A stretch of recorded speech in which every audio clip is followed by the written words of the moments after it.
Guns are one of mankind's most ingenious and deadly inventions. From standard-issue handguns to fearsome beasts like the ones we're about to see, guns have been a wartime staple since their inception in the 13th century.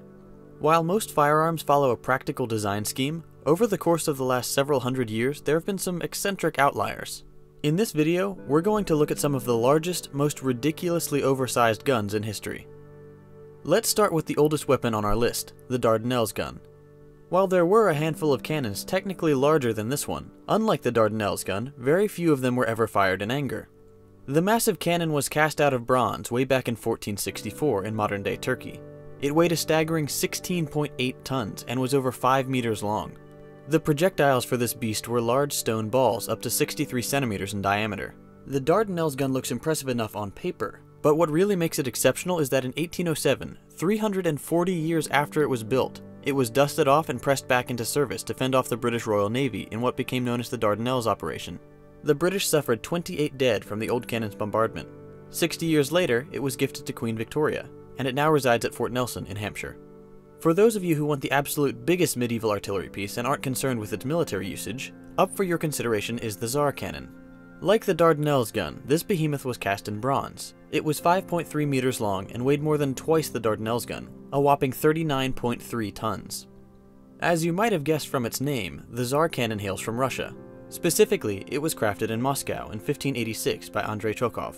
Officially, this imposing piece was never meant to see combat, but was instead designed as a symbol of Russian power and industry. However, at least one study of the Tsar Cannon has revealed gunpowder residue, which would seem to indicate that it was fired at least once. Perhaps simply a ceremonial puff of smoke. Contrary to what its current display would have you believe, the Tsar Cannon was only meant to fire 800 kilograms of stone grape shot rather than solid cannonballs. This earned it the nickname the Russian shotgun.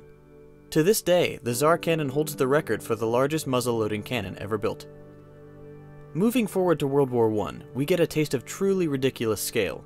Between March and August of 1918, the German Empire fielded what became known as the Paris gun. This unprecedented siege weapon had a barrel length of 34 meters and holds the prestigious honor of launching the projectile that became the first man-made object to enter the stratosphere, a height not exceeded until the Germans developed their V-2 rockets during World War II. You heard that right. The Paris gun was capable of firing 106 kilogram shells 40 kilometers into the air. That's almost 4 times the maximum altitude of today's commercial airliners. This massive power allowed the Paris gun to bombard targets over 130 kilometers away. The altitude also had another complicating effect. The flight time per shell was about 3 minutes, so long that the Germans had to factor in the rotation of the Earth to even hit the city. When the Germans began their barrage of Paris, the citizens initially thought they were under attack from a high-flying Zeppelin because they could neither hear an airplane nor a cannon. Of course, there was a cannon, it was just too far away to hear. By the end of its service, the Paris gun had fired between 320 and 367 shells and killed 250 people and wounded an additional 620, with a significant portion of the death toll coming from a single lucky shot on a crowded church. The gun was rushed back to Germany as the Allies advanced, where it was dismantled and all schematics presumably destroyed. Jumping forward again to World War II, we find the Germans back at it again with a new monster weapon. Germany thought they would need a way to break through the French Maginot Line, so they commissioned an unprecedented weapon with a shell that could punch through 7 meters of concrete or 1 meter of steel armor plating, from beyond the range of the French artillery. An engineer working on the project calculated that such a feat would require a weapon with a caliber of 80 centimeters that would weigh over 1,000 tons, supported by not 1, but 2 railway tracks, with a projectile weighing 7 tons, as much as a bus. So, naturally, Hitler ordered 2 of them. The design and construction work got underway, but it soon became apparent that the guns would not be ready in time. However, the German army quickly flanked the static Maginot Line through Belgium, and its destruction became unnecessary. The first completed gun, nicknamed Gustav, was eventually deployed at the siege of Sevastopol in the Soviet Union, where it caused considerable damage with its massive bus-weight shells. The finished gun had a barrel over 30 meters long, weighed 1,350 tons, and could lob shells nearly 40 kilometers. The massive artillery piece required an equally massive crew, needing 250 men just to remain in operation and continue its rate of fire of 1 to 2 shots per hour.